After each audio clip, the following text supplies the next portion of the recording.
Iran ने 48 घंटे का युद्ध लड़ने की पूरी तैयारी कर ली है। 48 घंटे में ईरान 200 मिसाइल फायर करना चाहता है। 48 घंटे में ही ईरान अब इजराइल को पूरी तरह खत्म करना चाहता है। ईरान ने इस युद्ध के लिए एक बड़ी तैयारी की है। इस तैयारी का वीडियो जब से इजराइल पहुंचा है तब से नेतन्याहू के सभी कमांडर बैकफुट पर नजर आ रहे हैं।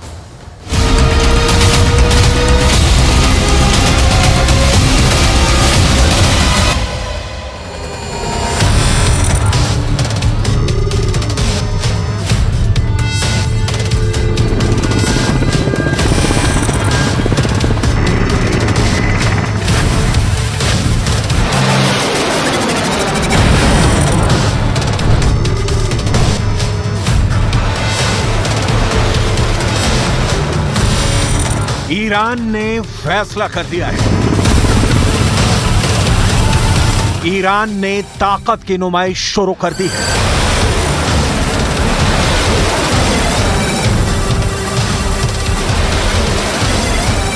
ईरान ने ऐसी फायर पावर दिखानी शुरू कर दी है जिसकी जद में जो आएगा वो मिटा दिया जाएगा।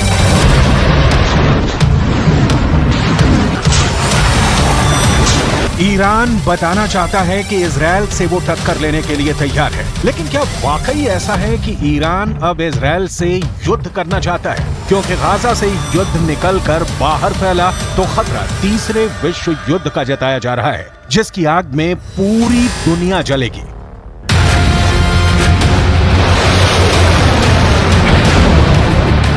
ईरान पर इस वक्त पूरी दुनिया की नजर है। इजराइल से लेकर ब्रिटेन और रूस से लेकर अमेरिका तक सब ईरान के इस फायर पावर पर नजर गड़ाए बैठे हैं, क्योंकि इन धमाकों, इन रॉकेट्स और इन टैंकों के टारगेट पर इस वक्त दो देश हैं। पहला है इजराइल और दूसरा है उसकी मदद करने वाला अमेरिका। इन दोनों देशों से दुश्मनी की सबसे नई वजह इस वक्त गाजा है और वहां हो रही बमबारी।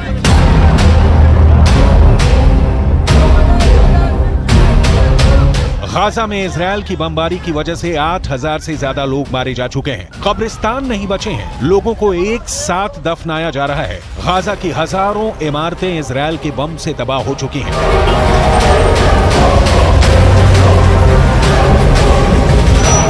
गाजा में 21,000 से ज्यादा लोग घायल हैं और गाजा का हर अस्पताल इस वक्त बुरी तरह जख्मी लोगों के इलाज में जुटा हुआ है। इन्हीं तस्वीरों की वजह से इस वक्त पूरे पश्चिम एशिया में गुस्सा है और इजराइल को बहुत बड़ी वार्निंग भी दे दी गई है।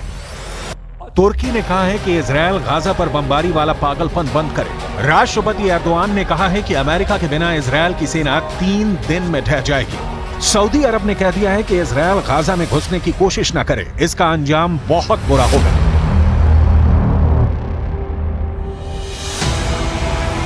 ईरान की तरफ से सबसे सख्त बात कही गई है। राष्ट्रपति रईसी ने ऐलान कर दिया है कि इजराइल की हुकूमत गिरने वाली है। कुल मिलाकर एक बात साफ है कि इजराइल गाजा पर नॉन स्टॉप बमबारी की वजह से पूरे पश्चिम एशिया में घिर चुका है। ईरान और सऊदी अरब की तरफ से तल्ख बातों के बाद अब तुर्की भी इजराइल के खिलाफ उतर चुका है। सवाल है कि क्या ये तीनों देश इजराइल के खिलाफ एक्शन को लेकर वाकई गंभीर हैं या फिर ये सिर्फ एक गीदड़ भभकी है?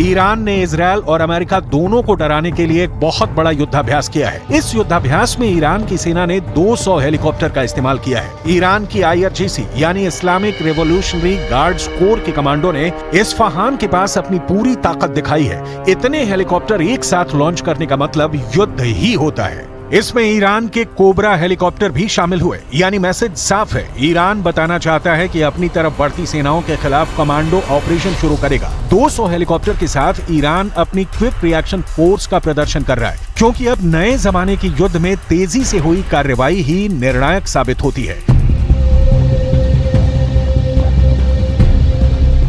एक बड़ी कमांडो टीम को कैसे दुश्मन के इलाके में उतारना है ये भी दिखाया गया। अमेरिका में बने C-130 हरक्युलिस विमान के जरिए कमांडोज को कैसे दुश्मन के इलाके में भेजना है इसकी भी तैयारी दिखाई गई। लेकिन सबसे खतरनाक मैसेज ईरान की ड्रोन पावर है। यूक्रेन में शाहिद ड्रोन की कयामत वाली कार्रवाई के बाद अब ईरान कॉम्बैट ड्रोन में सुपर पावर बन चुका है। ड्रोन से मिसाइल कैसे फायर करनी है, दुश्मन पर कैसे पिन पॉइंट अटैक करना है, ये भी ईरान के इस युद्धाभ्यास में दिखाया गया। इसके बाद बारी आई है टैक्टिकल मिसाइल, यानी छोटी दूरी पर दुश्मन के टुकड़े पर कैसे सटीक हमला करके हाहाकार मचाना है। ईरान इसका भी एक्सपर्ट बन चुका है। ये सब हथियारों को इजराइल के बॉर्डर तक ले जाना ईरान के लिए आसान नहीं, लेकिन एक तरह से ये युद्धाभ्यास करके ईरान अपने दुश्मनों को बता रहा है कि अगर उसे अपनी जमीन पर युद्ध लड़ना पड़ा तो मुंह तोड़ जवाब मिलेगा।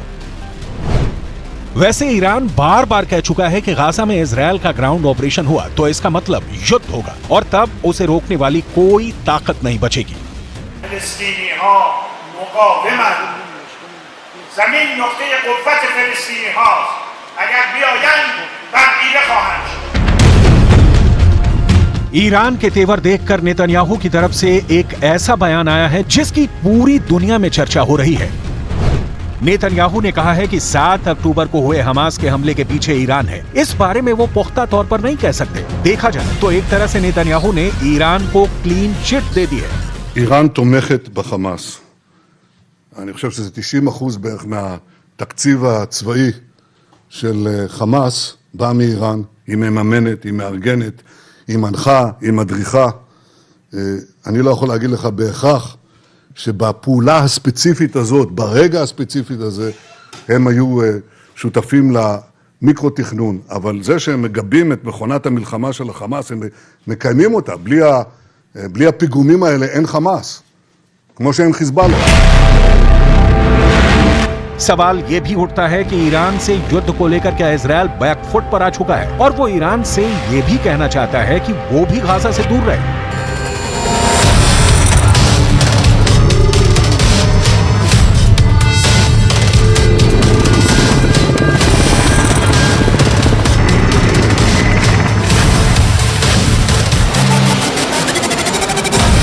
और अब ईरान भी अपनी जनता को खुश करने के लिए इजराइल के खिलाफ सिर्फ बयानबाजी पर फोकस कर रहा है। साथ में वो युद्धाभ्यास के वीडियो भी जारी करके बताना चाहता है कि ऑल इज वेल।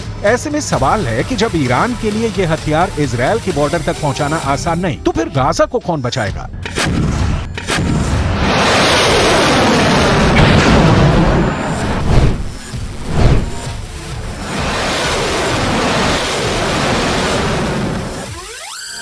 क्या गाजा को खुद को बचाना होगा? क्या गाजा के लिए युद्ध की धमकी वाले बयान सिर्फ और सिर्फ दिखावा है? ये सवाल इसलिए क्योंकि इजराइल की सेना ने रात के दौरान चलाए गए ऑपरेशन के दौरान गाजा में कार्रवाई की है। हालांकि उसे शुरुआती झटकों के बाद समझ में आ गया कि गाजा में टिक कर ऑपरेशन करना उसके लिए आसान नहीं होगा। ये गाजा की तरफ बढ़ती इजराइल के सैन्य काफिले का वीडियो है जो 7 अक्टूबर का बताया जा रहा है। तब हमास की एक एंटी टैंक मिसाइल ने इजराइल की पैंथर बख्तरबंद गाड़ी को टारगेट किया था। इस धमाके का क्या असर हुआ इसकी रिपोर्ट नहीं मिली, लेकिन पैंथर बख्तरबंद गाड़ी में 12 से 14 सैनिक सवार किए जाते हैं। गाही अमलियात